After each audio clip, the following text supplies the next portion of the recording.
Pep, welcome back. Thanks everyone for joining too. Pep, Pep and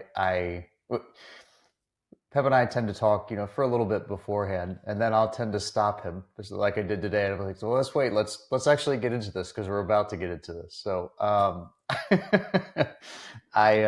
if I'm not careful, Pep, we'll just talk and I'll forget that we recorded something, and then it won't even happen.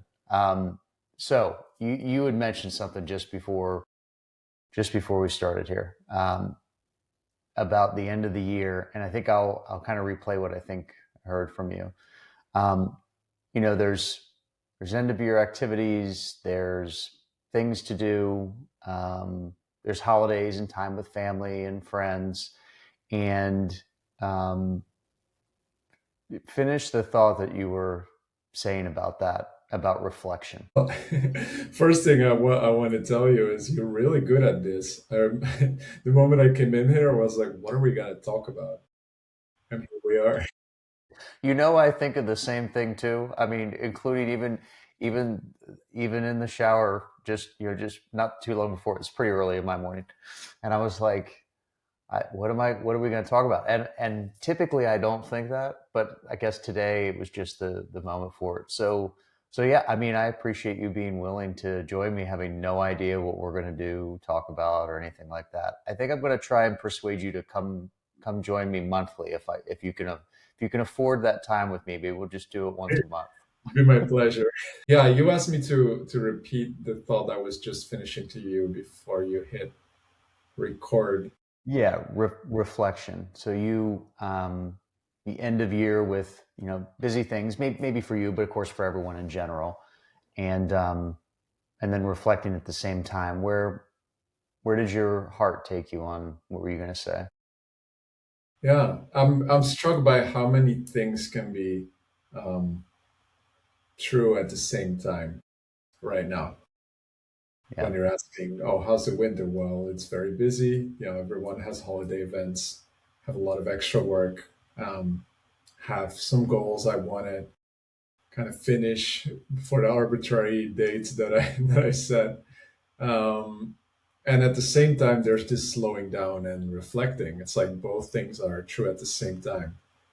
Um, and where I'm with that now is that this is always true. If somebody asks me how I'm doing, or asks you how you're doing, you you pick an answer and you highlight that.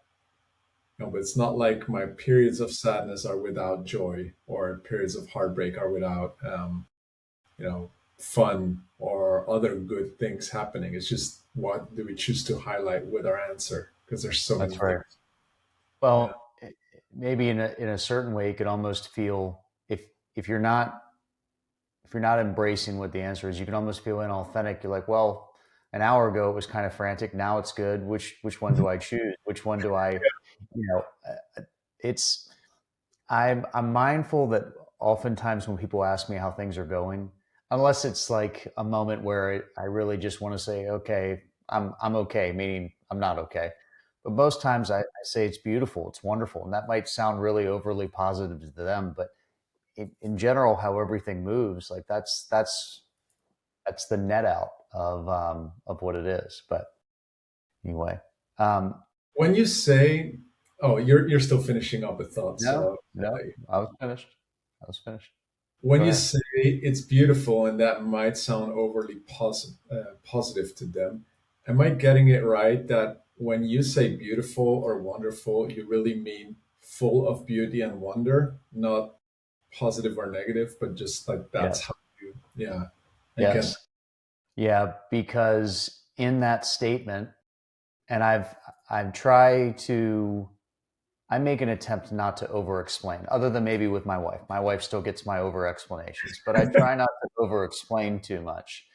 But in that full of beauty is a lesson and an opportunity that was really hard maybe half a day ago, or some phone call I came from, that was difficult, but I've looked at it now, either during it or now, as a gift and an opportunity. And then there's something that might be really positive, a moment with, one of my children, or a moment with my wife, a moment with you talking about something. and then that's beautiful as well. But I when I say it that way, I mean the whole entirety of life, including the things that are hard, which are often the lessons that are more more beneficial for us, frankly, or they push us the furthest.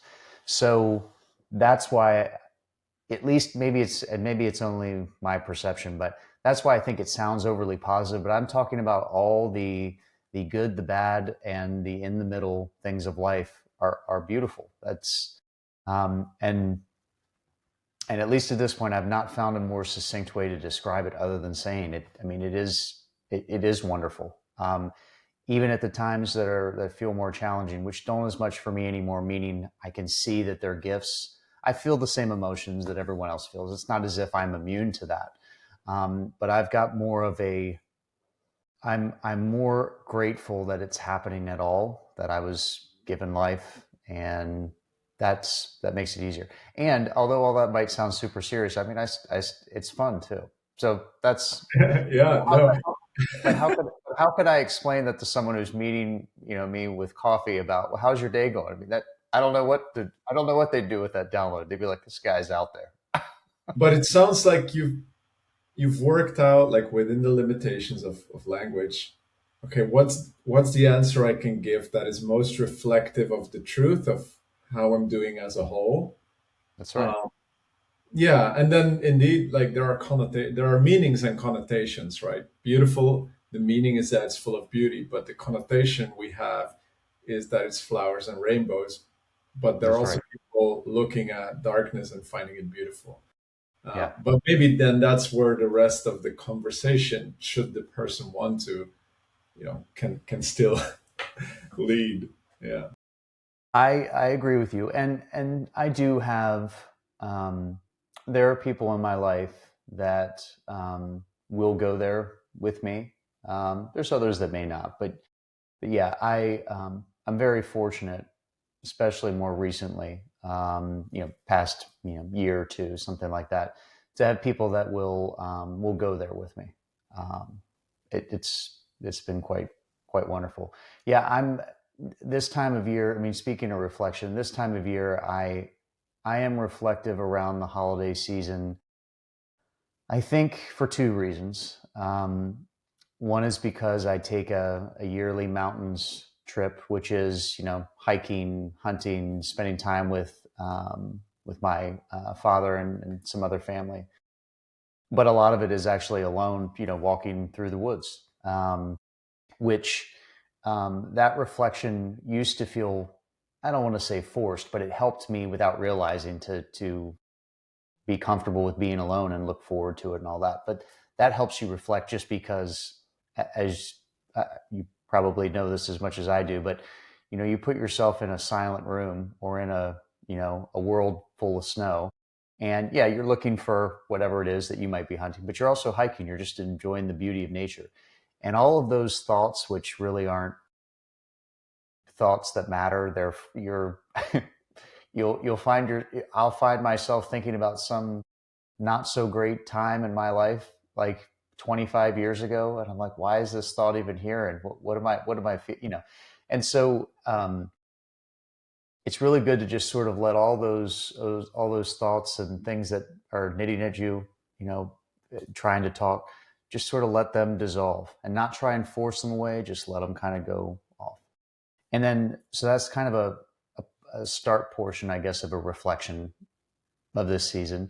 And then around Christmas time, I really, not to be too campy, but I do like holiday movies. Maybe not ones that are directly maybe like Christmas related, Santa or things like that, but the spirit of Christmas and the love and compassion that kind of comes with that.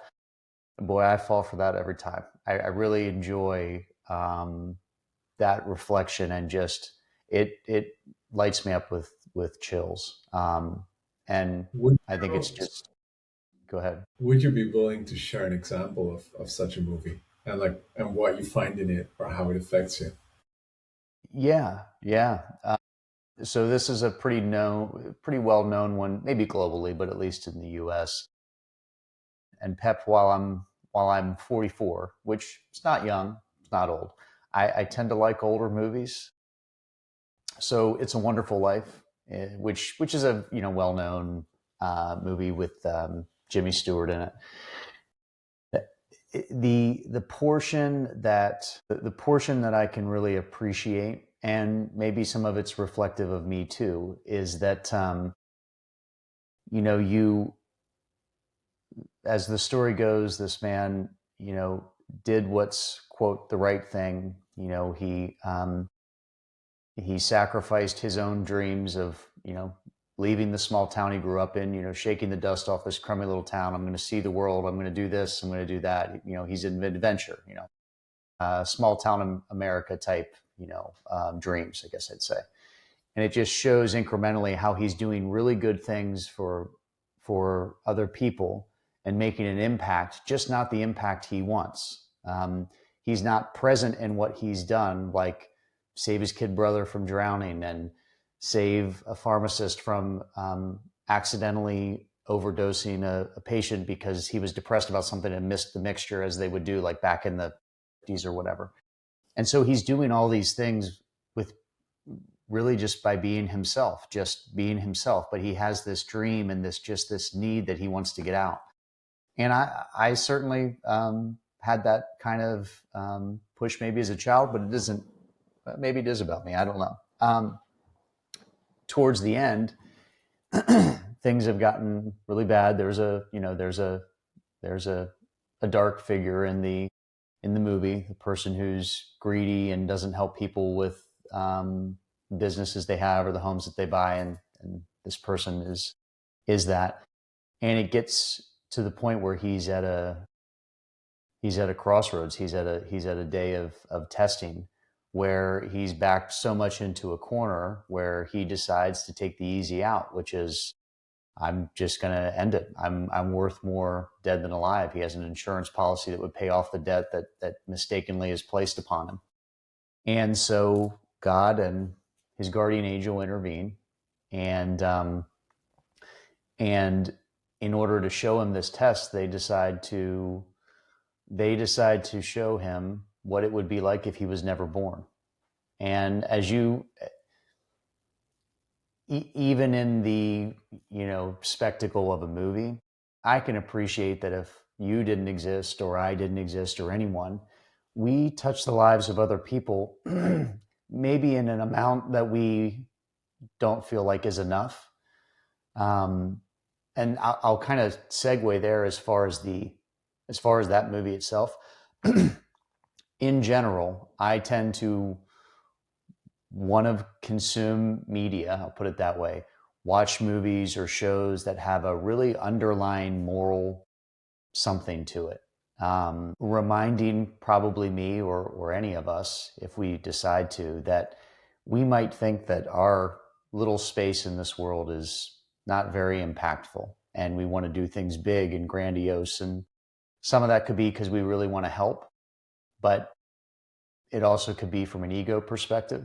And so that's one piece. But, and to that captures what I interpret the spirit of Christmas is. The spirit of caring for people because you care about them, not because you're trying to fill a hole within yourself. You're not, I'll give an example. Like, while it's good to, say, open an orphanage and provide for them, if you're doing it because you want to help others, regardless of what happens to you or the pomp and circumstance of your name being put on a building or whatever else, if that's why you're doing it, that's the most beautiful.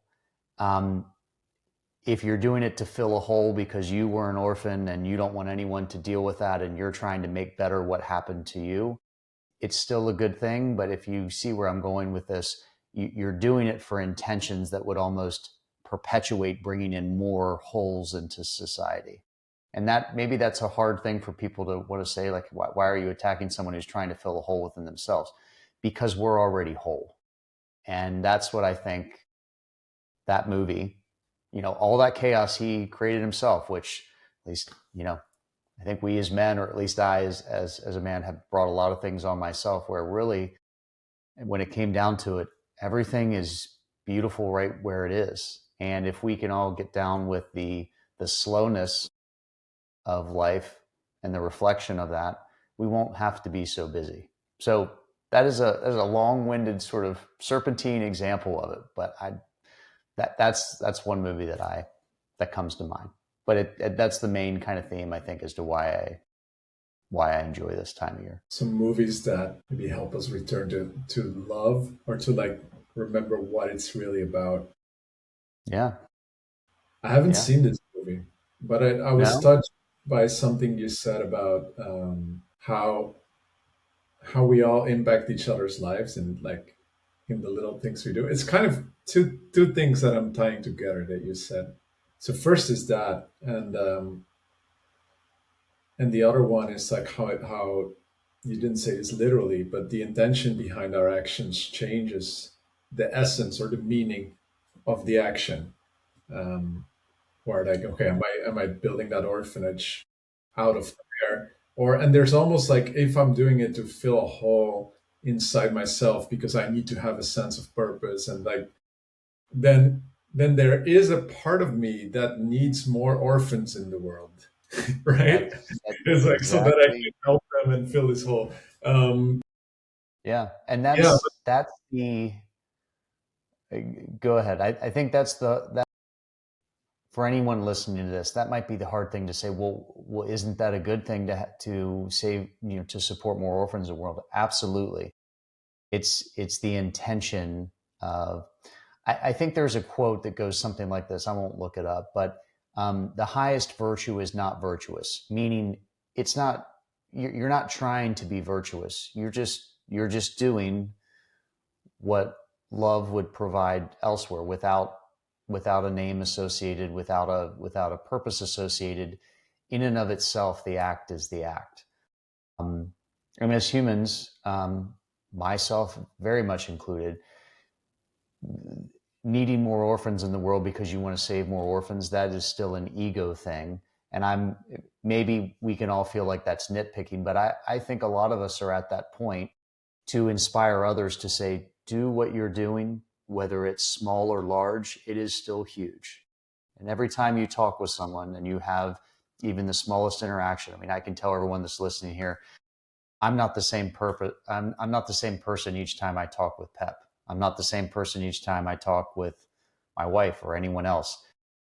There are things that you touch in each other's lives for a reason, and that's all the purpose that's needed.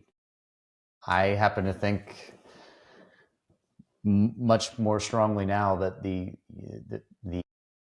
what's my purpose in life? The purpose of life is to experience life in the best, highest self way that you can, which sometimes can feel like it doesn't have a huge weight to it. We have all the weight in the world in value just by being ourselves. I want you to. I think you had a thought. I probably cut you off. I've talked too much now so far, but or maybe it's right on time.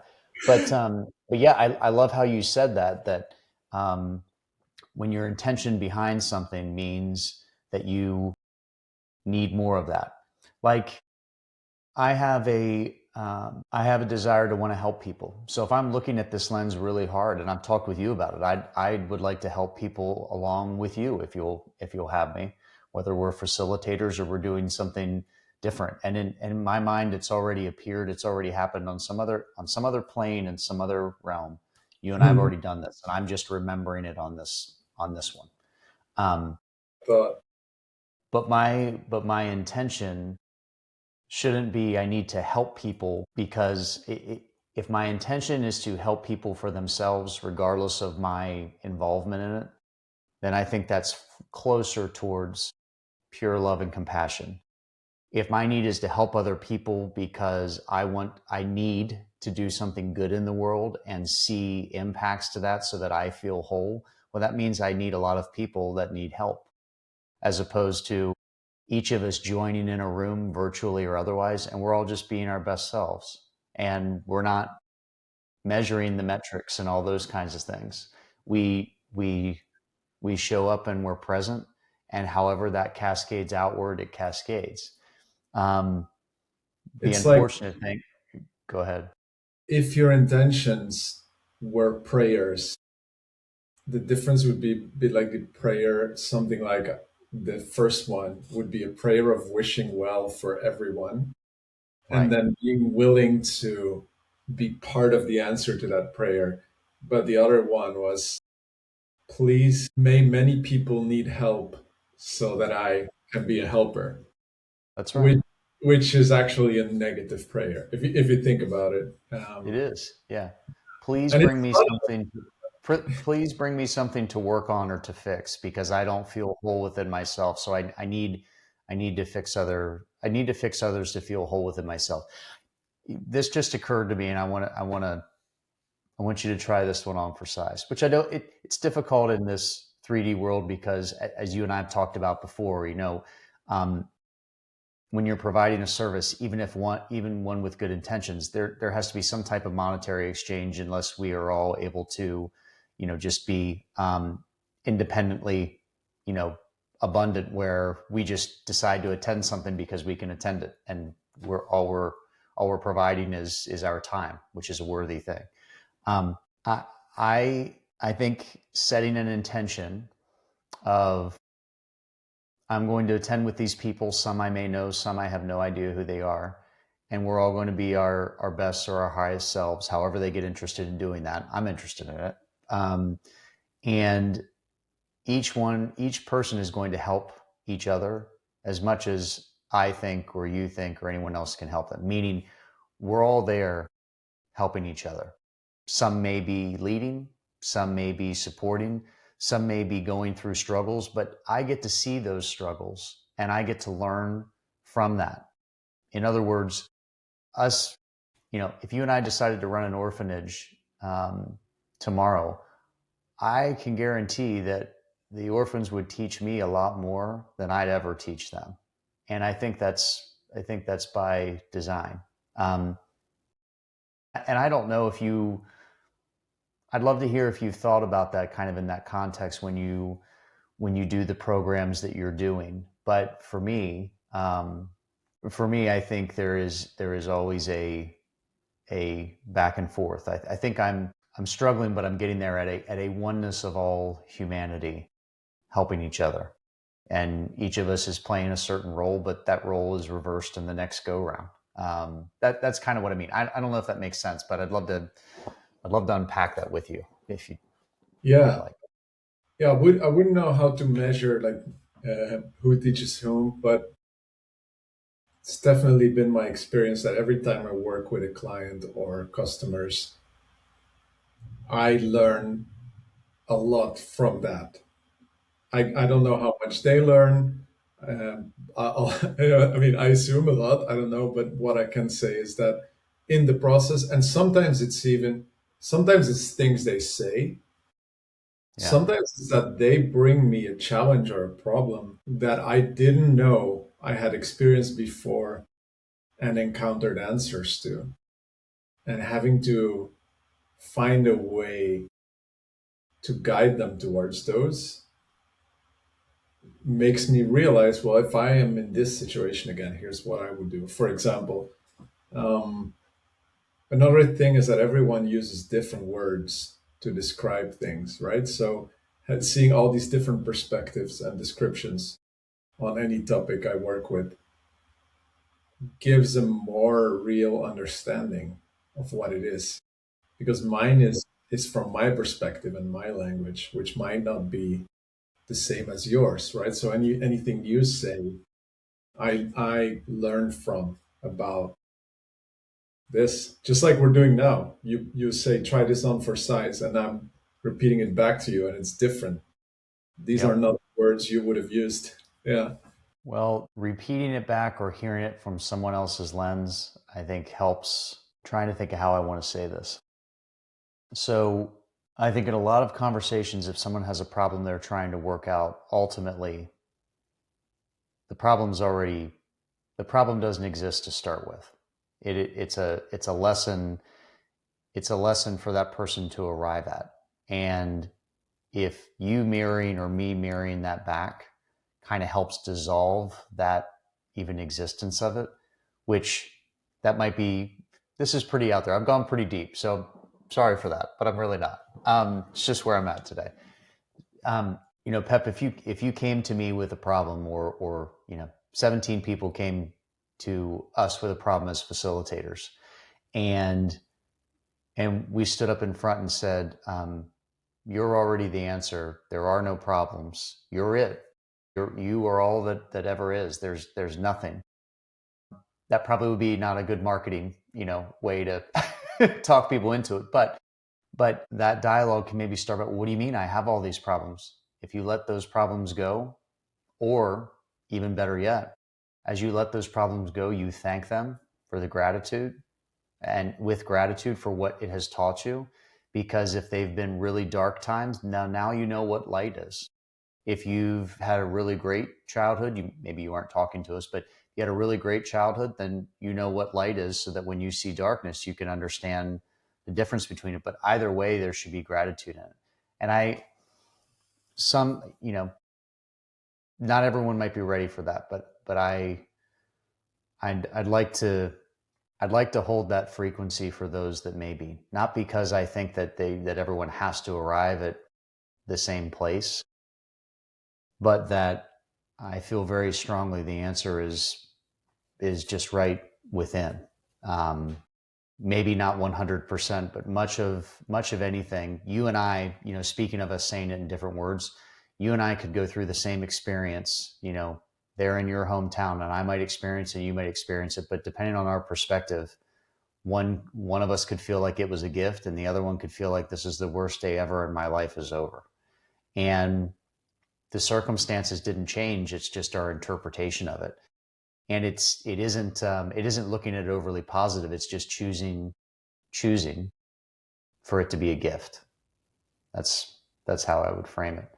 But I think I'm just not quite ready yet to figure out how that can be provided or shared with more people that would keep them interested. Or maybe you don't. Maybe we're not meant to keep them interested. Maybe they were just called to show up and be there. But it's the same thing that I have run into several times in conversations with you, of how can you how could you support a livelihood with enough, to support a quality of life and provide to people and have metrics to measure why other people would be interested in it, when in reality, the same reason why I started a podcast, which, some people look at it, some people don't. That's okay.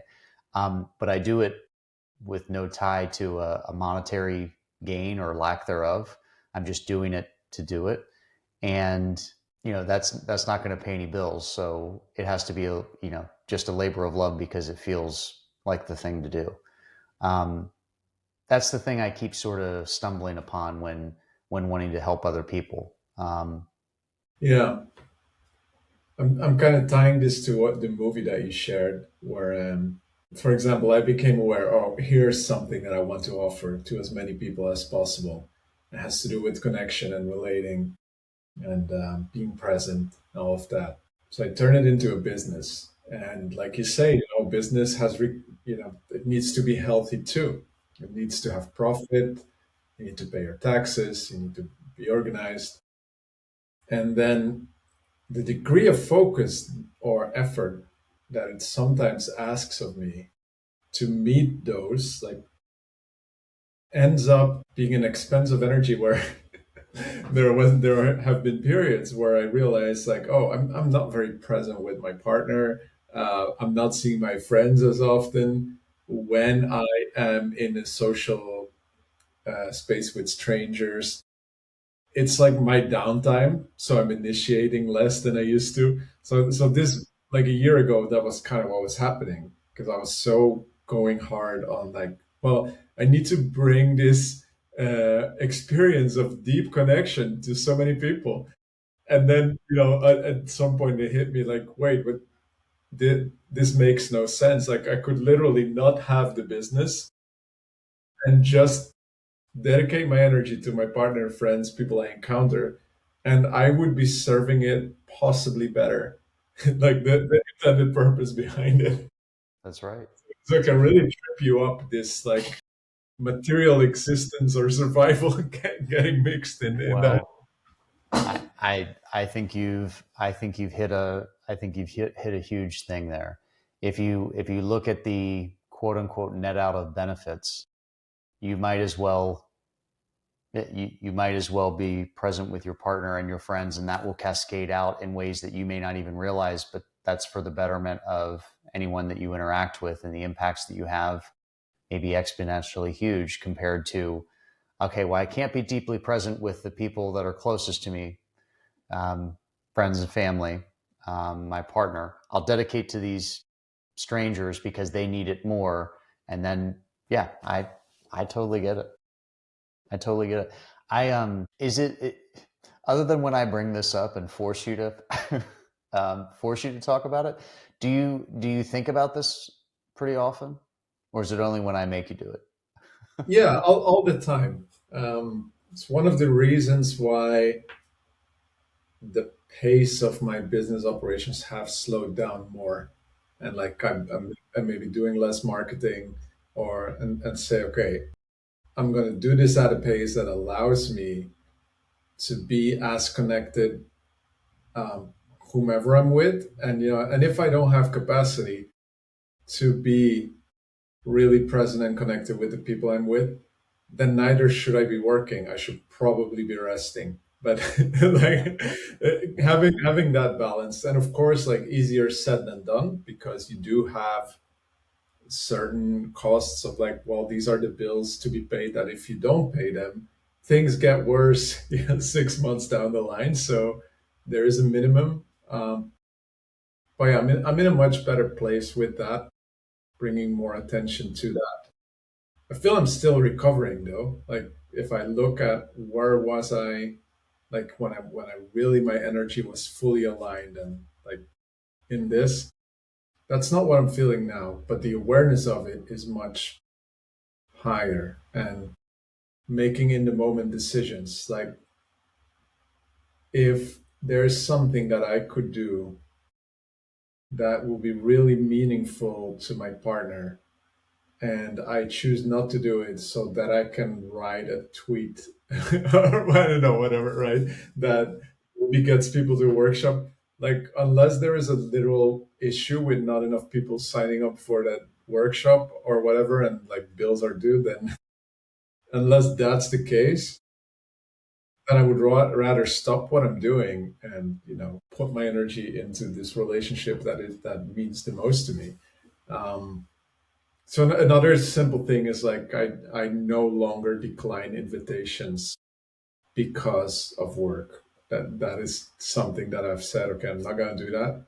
One reason might be, if the invitation requires me to travel to the other side of the world, and and it's a very expensive place, okay, maybe that would be a reason. But if the reason would just be, no, I think I need to work and my work is about connection, then I'd rather say yes to your invitation, if you are at that point in my life where you matter enough to me to want to spend time with you and invest in this, like, continued thing.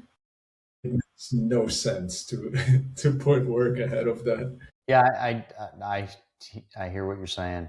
Um, when you say yes to those things, and I guess maybe in general, um, I'm leading the witness because you already know the answer the way I frame this. So I could say it better, but I'm not. I'm just going to come out and say it.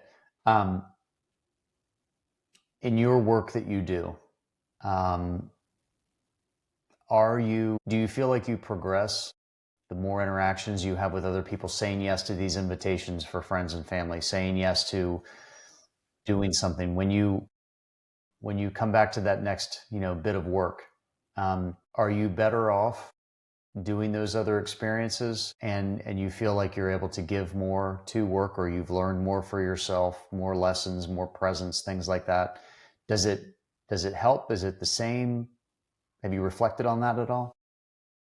Yeah, in some ways, there is this thing that seems to happen, that when I have committed to run a workshop or a coaching session, or maybe facilitate something, I always have the energy, no matter what's going on. the moment I arrive, Yeah. like magically I am in the state. Like it seems to be anchored to those situations.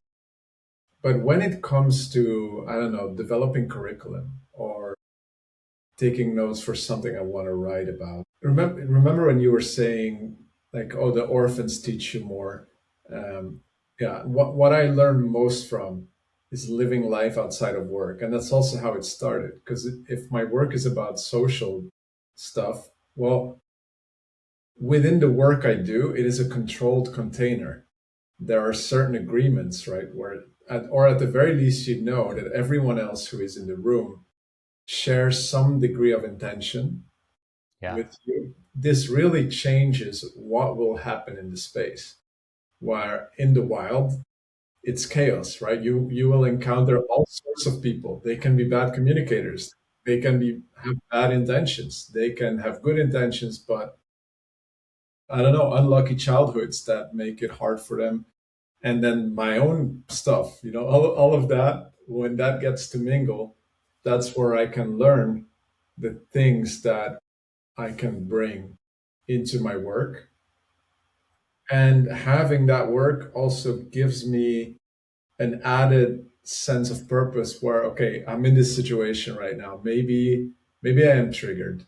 Maybe something's happening socially and I don't know the right way to act, or if there even is one, or I'm struggling at communicating something. I could run away from it, but I also know that if I don't and I figure out a way to honor everyone involved in this situation, then that's some nuggets that I have there that I can bring to future people, um, who might be my customers or write about or anything like that. So it becomes bigger. There is an actual reason for me to get over my shit, so to say, Yeah. and be with this person and figure out what's going on here. Um, or I might be at an event, and this happens fairly frequently lately. Find that I'm way less interested in socializing, and then I can say, okay, this is what I'm feeling right now. I may accept it and not, or I may say, oh, if I figure out how to deal with this, and then still be social and make it fun for myself and others. Well, that's another thing that I bet others have felt and would love to find ways to engage themselves if it is a necessity.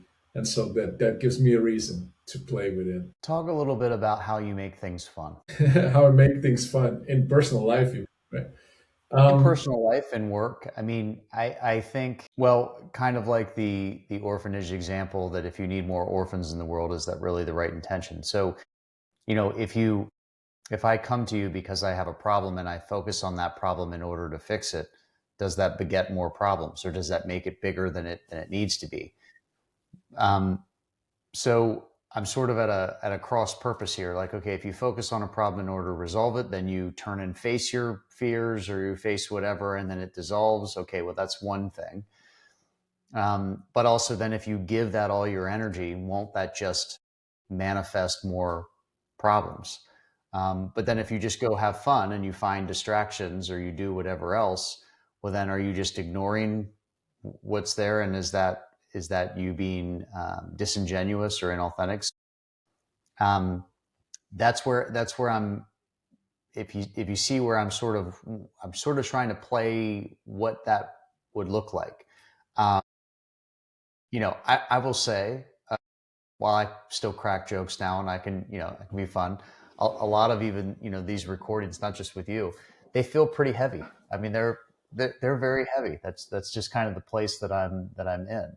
Um, Heavy as in serious, or yeah, yeah. I mean, it doesn't feel so serious to me, but I feel like if I can, which it is what it is. I don't know that the entertainment value is there. And that's not necessarily why I'm not doing it for the entertainment value, but it can feel, I'd imagine that if I got feedback from someone watching this, that it would feel pretty heavy.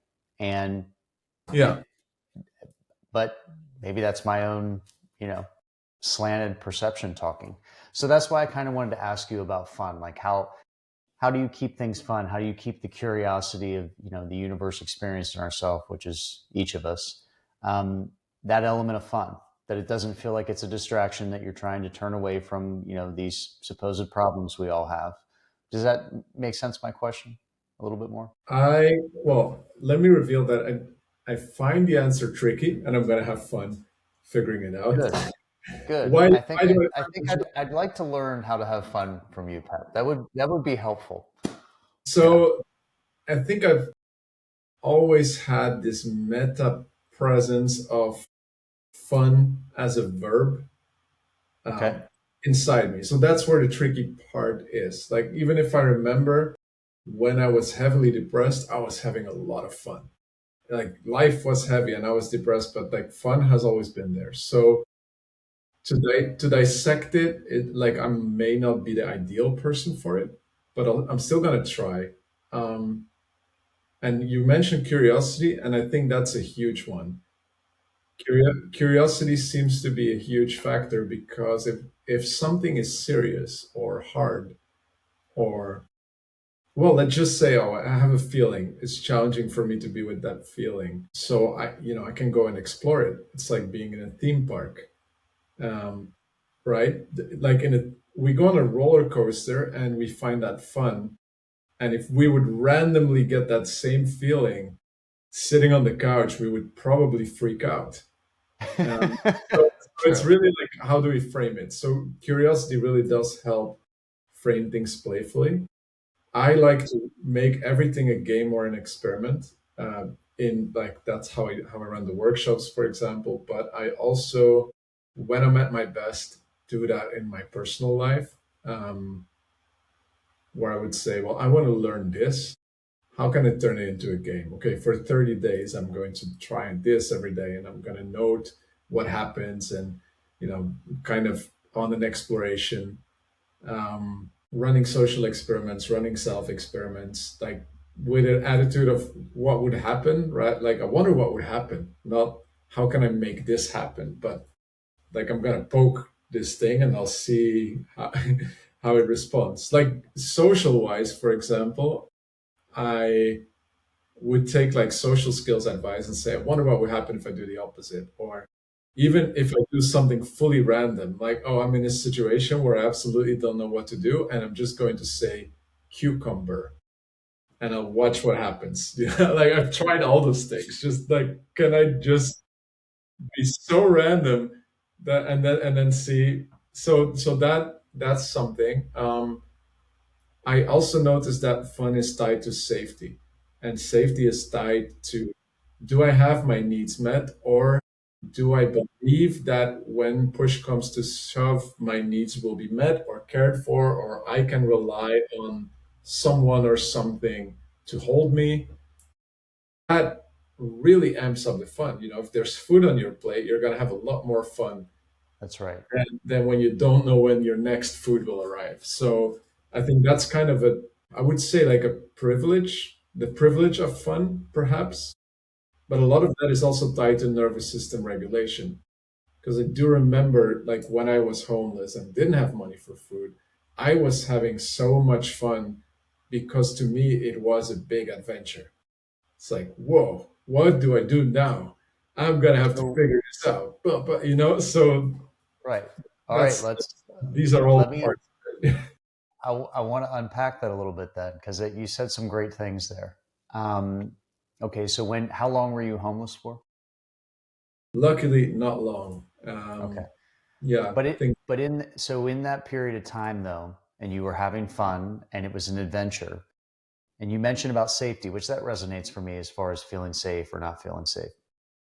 But on some level, you had an element of safety where you could have fun and it was an adventure.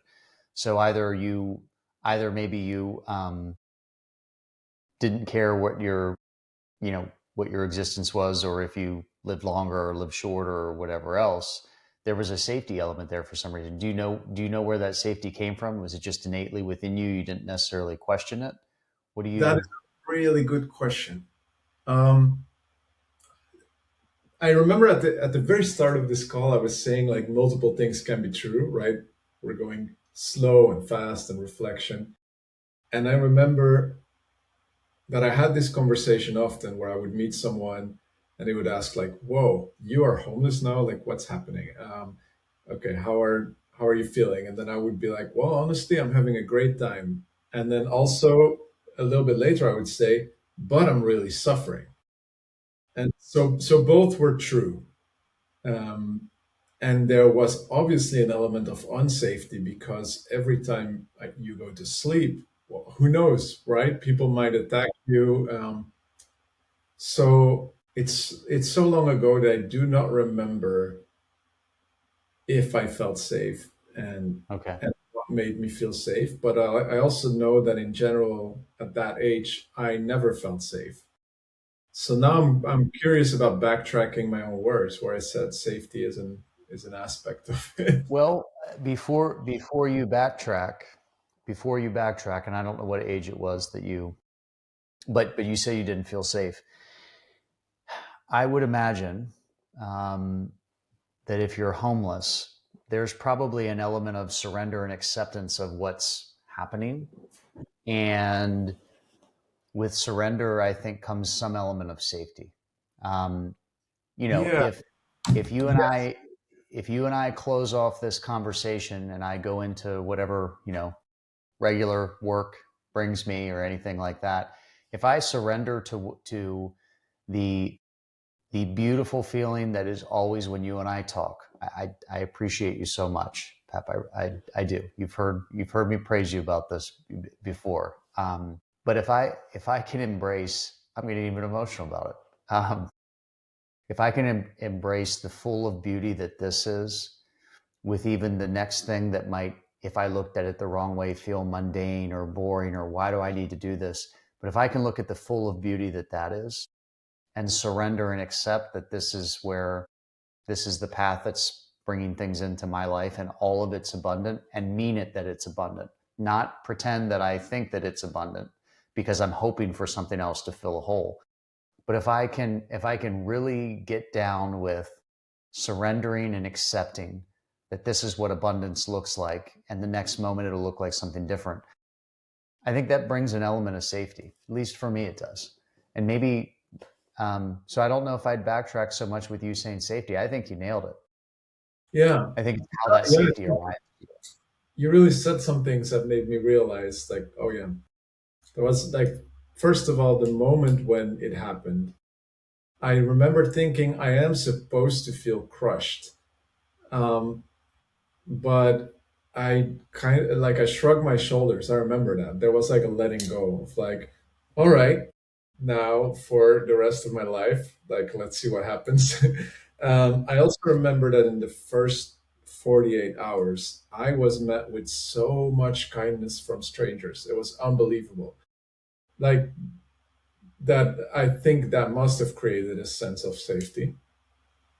Um, and there was this frame of, well, have an opportunity to learn what life is like underneath, right? What is it like when you have nothing and you have to get to something? And and of course that's suffering. But I think so. I think that's where it is. There's a big element of how to make things fun for me is being a student of like whatever lesson life is trying to teach you. Like right now, I'm in a phase where I have some challenges relationally, which happens to be my work as well. And it's tough, but there's also this gratitude of, oh, I am so curious how much kinder or more capable or of a person I might become because of this, and what the road there is, and how it all fits together. Um, yeah, so there's something like that. Like, can I be humble, like a humble student, without bringing shame upon myself for being humble, and can I have fun with the process of figuring it out? In the same sense that, like, when your movie is spoiled, you're not gonna watch it, right? So like, I wonder what's going to happen next to Pep. How is he going to get out of this one? What's he going to do when I don't know, something like that. Yeah. Well, gosh, there's so many things I want to say to that. I was almost thinking of trying to wrap this in a theme. We're about at an hour, but I'm going to go a little bit. Can you go a couple more minutes with me? Is that Oh yeah, okay? I kept Yeah. 30 more minutes, so I can go Okay. as long as you want. Yeah. So, there's some of us in the world, I think, that think, and I feel very strongly about it. Anything that's meant to be for each of us will be. So, um, a lesson will continue coming up for us if we're meant to learn it in this lifetime, and we'll choose either to learn it or to not, and we'll just keep repeating it. But I even think the same thing about good things or bad things, if something's meant to be, and in that way, there's an eternal trust, if you will, for me, that there's nothing I can miss out on, right? Like if you and I hadn't met, if I'm looking back on that and reflecting, I would not feel great that I hadn't met you. I feel very fortunate to have met you. But if it was meant to be, you and I would have met in some other lifetime or some other way somehow, right? If I am eternally faithful to our creator, that what's meant to be will be. So where I'm going with this, if I have that trust in the universe, the cosmos, God, whatever you like, then that trust leads to safety. And that safety can lead to curiosity of how is it going to work out this time. So when you find yourself like you did, homeless, or if we find ourselves in some type of loss, and that loss, is it really a loss, or is it because we feel like we've lost something? But if we have a safety that if there's a I guess I'm kind of likening to everyone having some type of a belief or a notion that there's a higher power and a higher existence, and that our lives do not end with this mortal body growing older and subsiding at some point. I think that safety can bring that curiosity and bring that fun that you're talking about. Um, some of the moments might feel more boring. You're like, I need to go out and have something new happen to me because I need to feel alive. Sitting that part to the side, if we have a safety and a trust in everything that what will be, it will be, and not just speak positivity about it. I think there's something there that will help that fun even more. And I'm talking to myself probably as much as I'm sharing with anyone else. Like I think that's something for me to sit with for a little while. What do you think about that? Yeah, I don't have much to add. Where my heart is going with this now is something like finding that I think it can be um, of service, like even of service to everyone else. There's something about like when I'm in a serious place, when I'm not having fun, when I don't feel safe, my needs aren't met. My concern with loving others is less, and even when I feel the love and care for others, I might have less capacity to express it. This is a theme I've been reflecting on in general, where like sometimes in periods where I've overexerted myself or focused too much on like a distraction or a thing, I'm feeling a lot of care for other people, but I don't always know, okay, how do I give this care as a gift like that is really valuable for them. But I think that when I'm in this safe space, when I'm in this playful space, well, first of all, I'm not gonna obsess with the gift being perfect. I'm just gonna Right. play, throw them a ball. It's like, oh, you didn't like this ball? How about I throw you that ball? Right. Until you find one Right. that like that is a way for you to like catch it in your heart and feel the love that I have for you. Um, if I'm not in a playful state, then I might reach out to a person and I don't feel safe, and whatever, they don't receive what I said or did in the way that intended. Now I feel rejected. Now it becomes about me, and and I'm again like pulled in this yeah, more self-centered way of thinking. There's something about when I'm feeling safe and safe enough to have fun, I can now reach out to others in a lighthearted way, make it about them. I want to give you this fun. I want to give you this love. there is nothing for me to be gained from it anymore. It is purely an invitation for you to have joy of this kind. So something about that. It's Yeah, I really like that you went there with it, and my interpretation of it is it's probably best suited when we don't have these overt focus.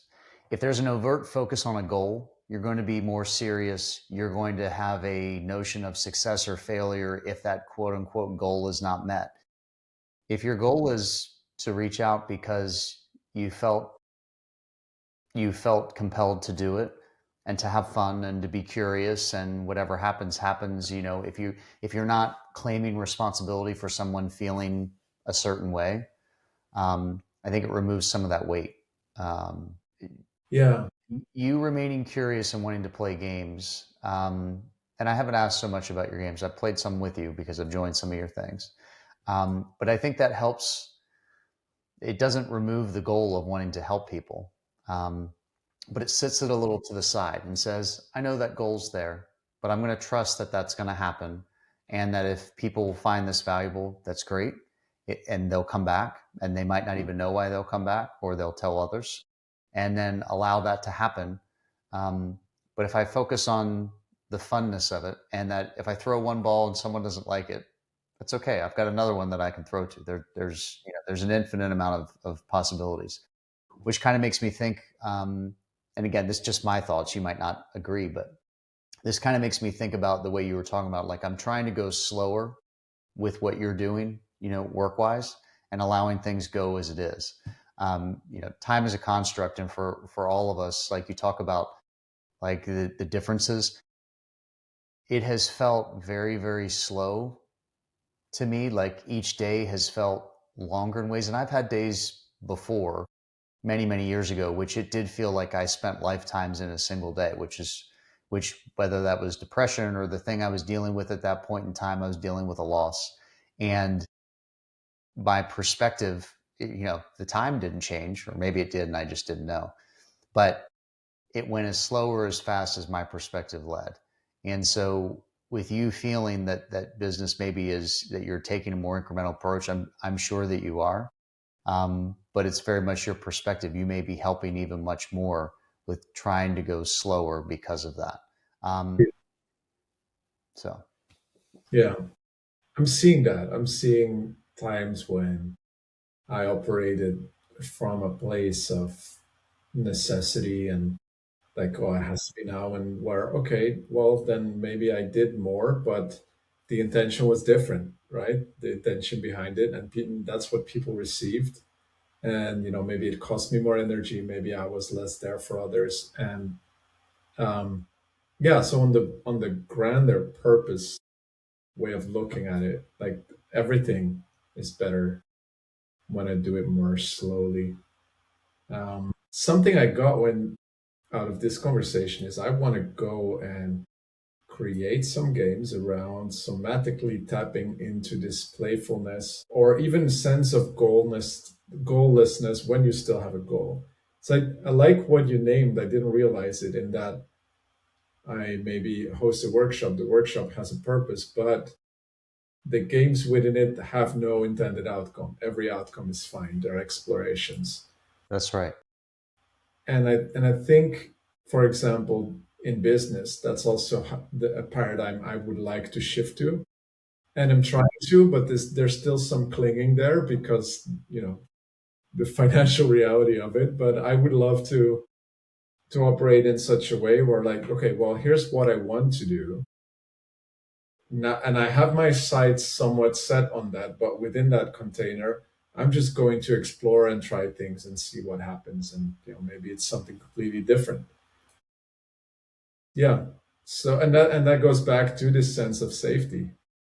Like when I cling to, I don't know, like a great example is for a period I clung to the idea that every day I have to post a few tweets because otherwise I am not doing anything that is like but then whatever comes out of that, this is not the kind of stuff that people resonate with because what they feel when they read it is, oh, here's grind or something, here's a little grind. Yeah. I hereby volunteer overtly to participate in whatever it is you're going to try to prototype, I guess, for the game. So I don't know necessarily your I don't know your I can't think of the words. I don't know how it is you go about creating games and how you think about it. Do you do it yourself? Do you like to have guinea pigs? But I volunteer to be a guinnie pig. If Yeah, I like to have guinea pigs. They're usually friends, so you fit the whole There you go. Well, description. you have my wholehearted volunteership. I'd love to partake. I'd love to give feedback. I'd love to learn about it. Pep, thank you very much. Thank you very much for making the time. Take us home. Anything else that kind of came out from either this conversation or just for you that you'd like to leave us with for now? I'm letting both questions sink in. I mean, what came out for me is that it could be a fun exploration because that's also where we ended of like, oh, games that change how we relate to outcomes, goals, business, um, how to create a sense of safety around finances when it's unpredictable, anything like that. But what do I want to give to take home? That's a separate question. I think just an invitation, because to find play in whatever it is you're doing after you are hearing this. So not changing the actual activity.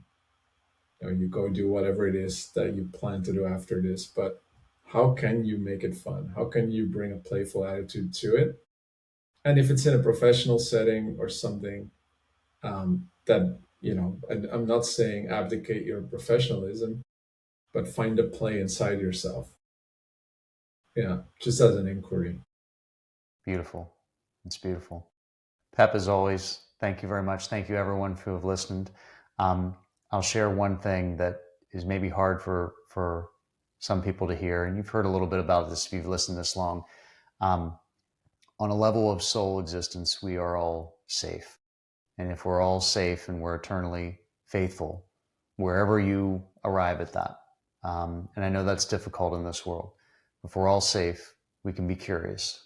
If we're all curious, we can have some fun, which I need to remember too. So, Pep, I love you, brother. We'll talk very soon. Okay? Thank you for this. You're welcome. All right. Bye.